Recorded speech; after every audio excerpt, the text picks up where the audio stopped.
Bayelsa State in South Nigeria has a landmass of 10,773 kilometers, and more than half of this has been covered by floods. What should I do?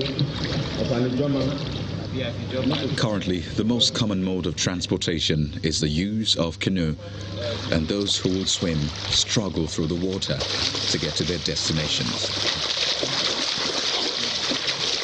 Even our crew had to wade through the water to access the cemetery at Azikoro village, and our findings are mind-boggling.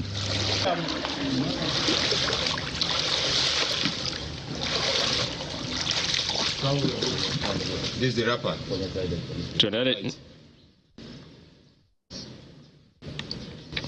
I wish. Sorry. As we were in the cemetery, I saw some things flowing out, coming out when the water is coming. Immediately I saw it, that first one was casket with it come outside. Then the second one that we bury without casket to float and come outside. I don't know what to do, so I need to drag them with my colleagues to the corner side of the cemetery to find where to put them, because the corner side of the cemetery, that time the water was not up to this level. So we look for a solution because we are living there with our family and our children. The health implication of this is unimaginable, and residents believe those in authority should act immediately by fumigating the community and perhaps evacuating residents of the area to safety. We're talking about discharge of effluents that are full of bacteria into this water. And of course, the underground water is also affected. And that means a very serious health threat to humans that are living within this place. And I think that this is the premise, one of the very logical reasons why inhabitants of this community are appealing very passionately and strongly to the governor that there is now need, in the face of what we have seen, there is need for the cemetery to be shut down and the cemetery to be relocated to a better place. The governor of the state, Doyediri, embarks on an aerial tour of affected communities already submerged and assures the people that he has ordered more relief materials to be brought into the state through the waterways. We have been totally separated from the rest of the world. So it's pathetic. It's something that you can't even wish your enemy to be. I'm happy that the federal government responded by saying that they have not abandoned Bayelsa State and gave immediate order to all those emergency departments and agencies and all federal agencies to immediately come to the aid of Bayelsa State. Whatever in my house, you go reach my neck. You go reach my neck. See me with my wife, the park they go. This is perhaps the most devastating flood recorded in the state in many years. Properties submerged, valuables lost, schools unable to resume, marketplaces swept away, and health centers taken over by the floods. And there's no doubt that it will take the state and the people a long time to recover from this huge catastrophe.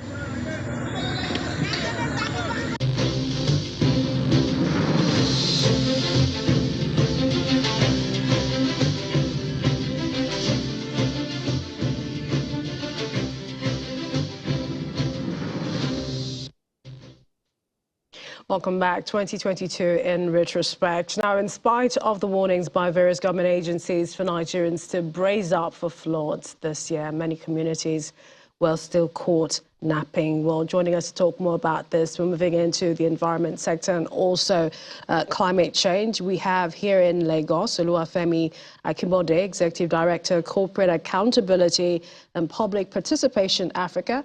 Welcome to the program. Good to be here. To join us as well is Professor Andrew Olufemi, Professor of Geography and Environmental Management, University of Port Harcourt. He joins us via Zoom from Port Harcourt. Thank you and welcome to the program. Yeah, thank you very much. Well, let's begin with the visuals that we saw, and I'd like to start with you here in Lagos. And this is, have we recovered from that overwhelming disaster flood we saw this year? We cannot recover from that of this year when we have not recovered from the flood of 2012. So I happen to be part of the team that did the report on the 2012 flood, in which then we call the Great Flood, without knowing that there was also going to be the 2022 flood.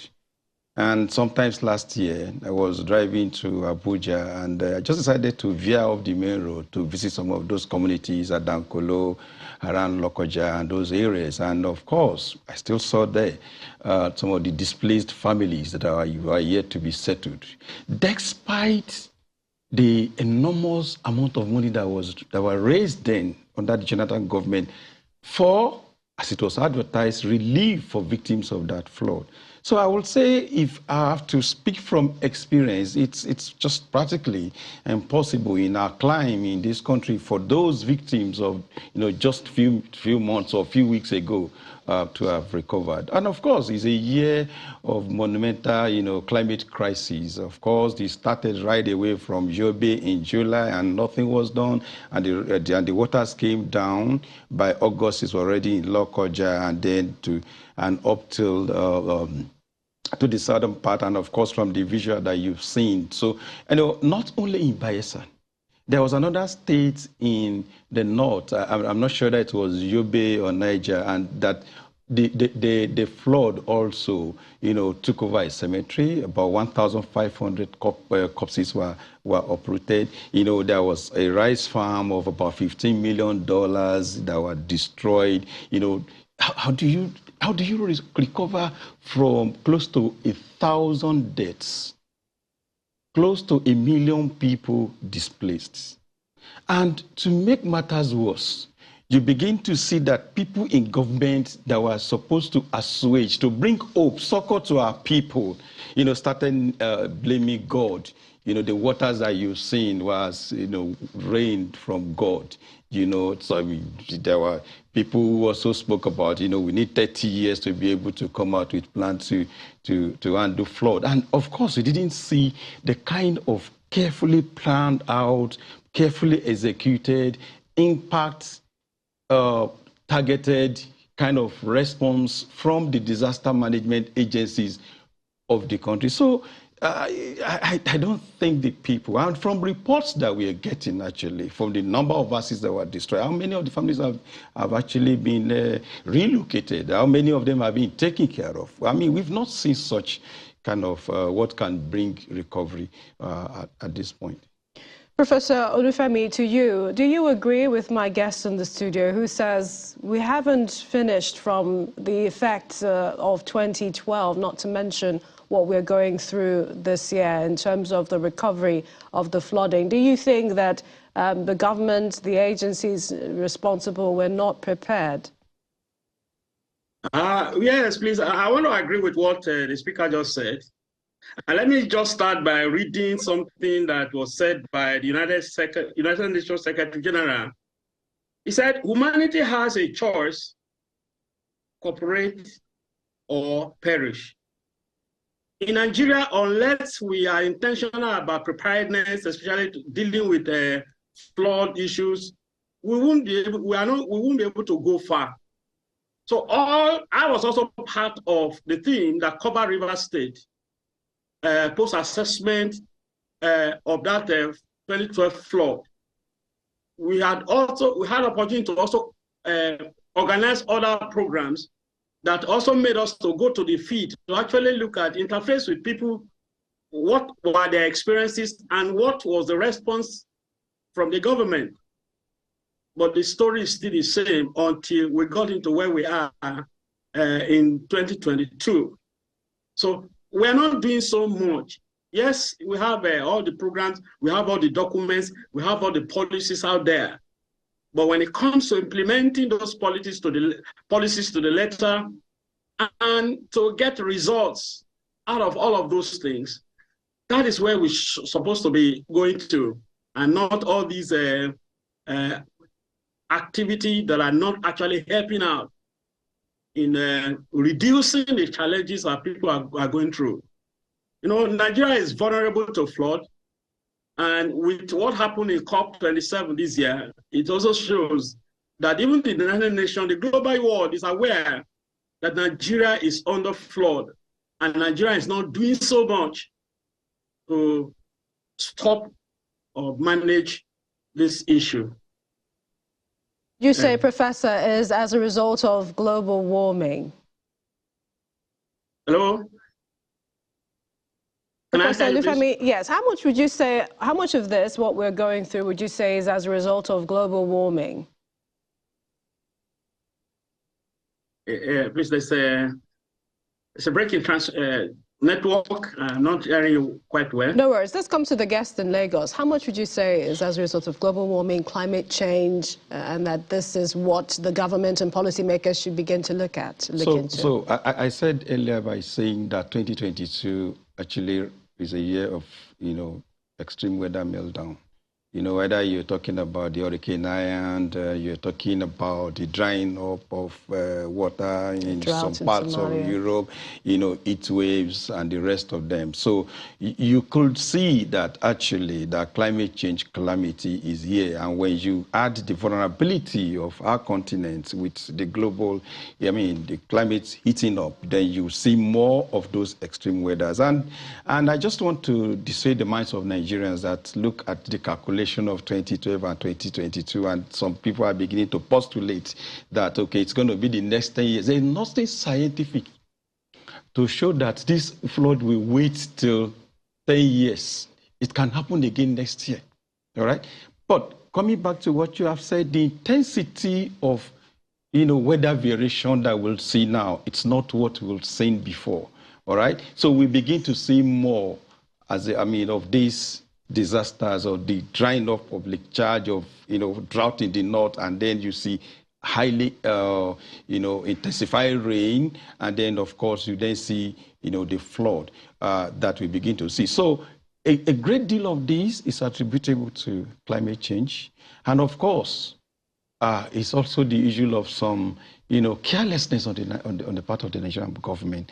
Either you like it or not, the Lado Dam in Cameroon, even when the minister admitted that there is just 1%, that 1% itself, it's something we need to worry about. So climate change, the lack of preparedness on the part of the Nigerian, the Nigerian government, it's also part. But what about the people themselves? Now, people living close to the flood. So when you look at the way this works, is that we've given people a part of our, sovereignty to help shape our responses to things.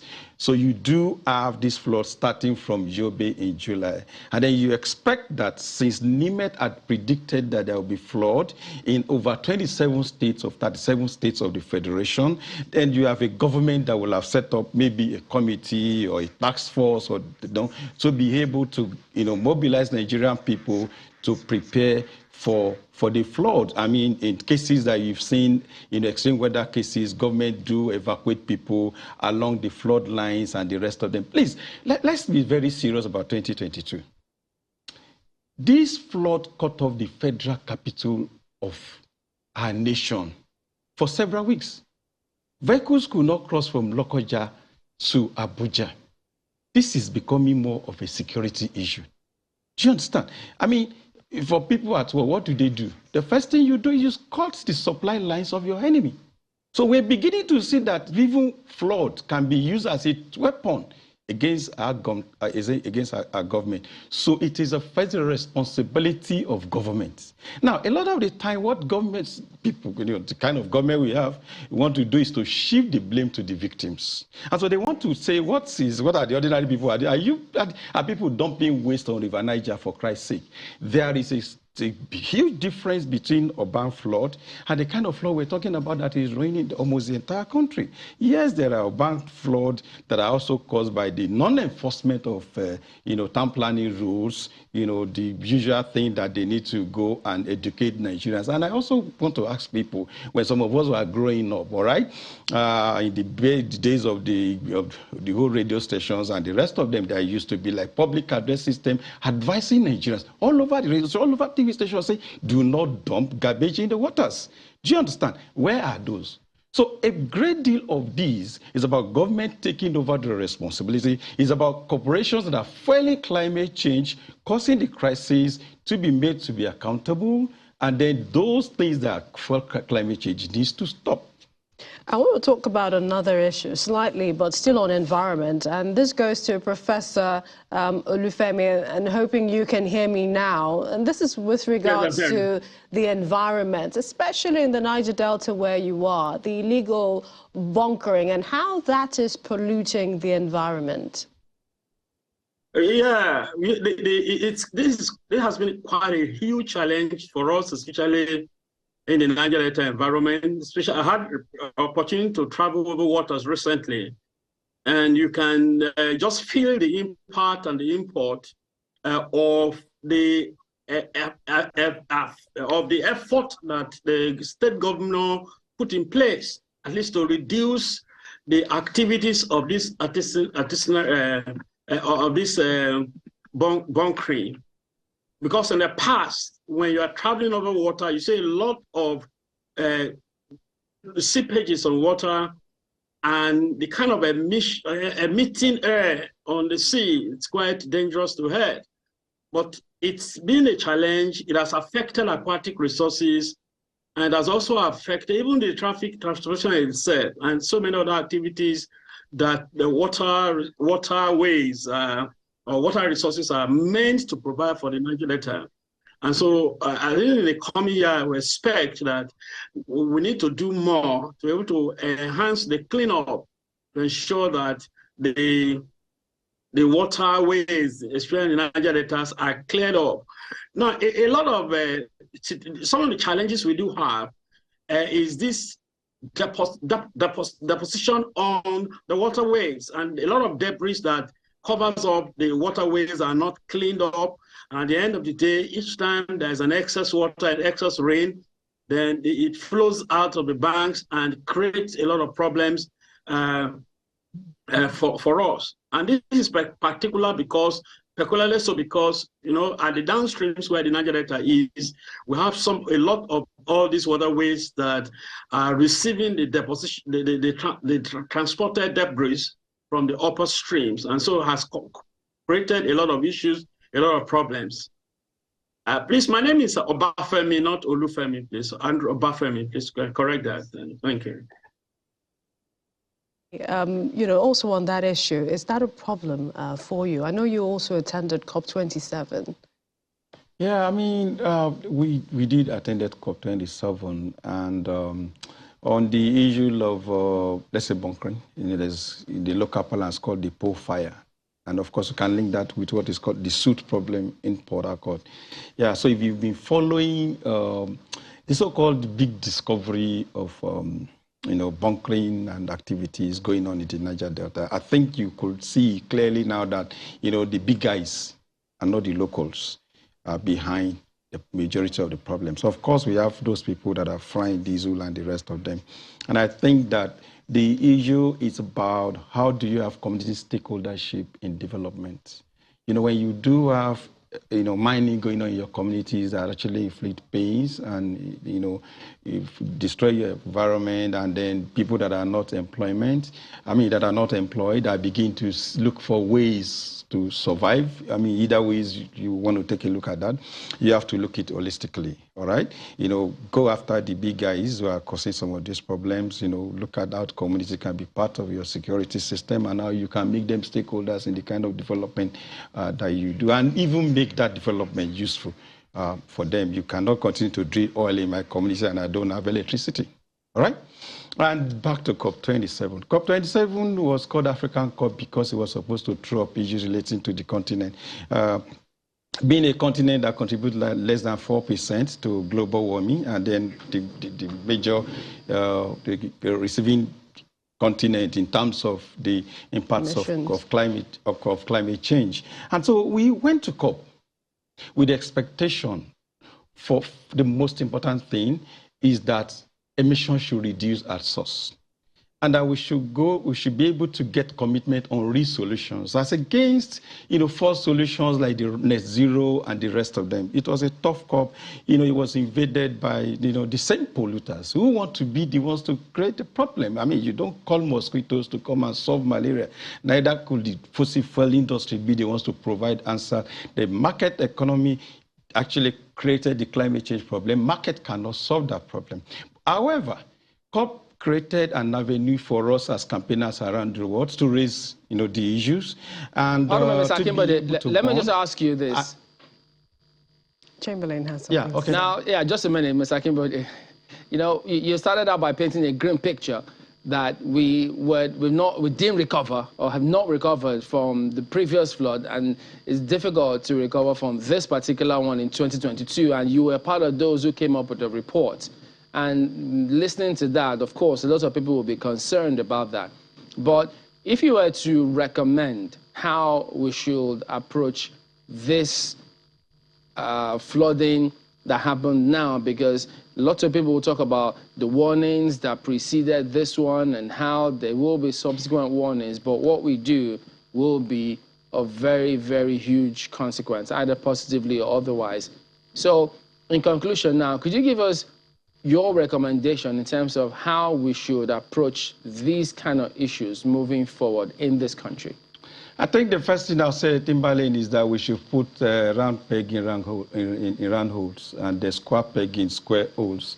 If a minister is telling you that it will take them, take 30 years before we can have concrete response to this, then we for lack of another word, is to say he doesn't understand his job very well.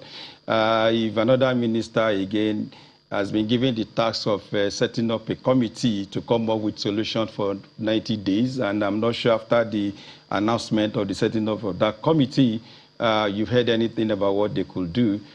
I don't really think that the current team can, give us the kind of solution. However, what they need to do is to actually map out what I would call the environmental hotspots in Nigeria as regards to flood. Let us look at the communities that are flood prone. In fact, there are some quick wins that they could get. They speak about Lado not telling them when they want to, discharge water. I mean, you could almost immediately set up a presidential committee to discuss with the government of Cameroon to say, look, this is what has happened to our citizens as a result of the flood. And then let us begin to enforce this MOU between both countries about discharge of water. There is supposed to be a outside dam to serve as a buffer between when Lado releases water. I mean, I will expect that this current government will have set up a committee to look at the visibility of creating that dam. And as I said earlier, is that more importantly is that we're talking about people and livelihoods.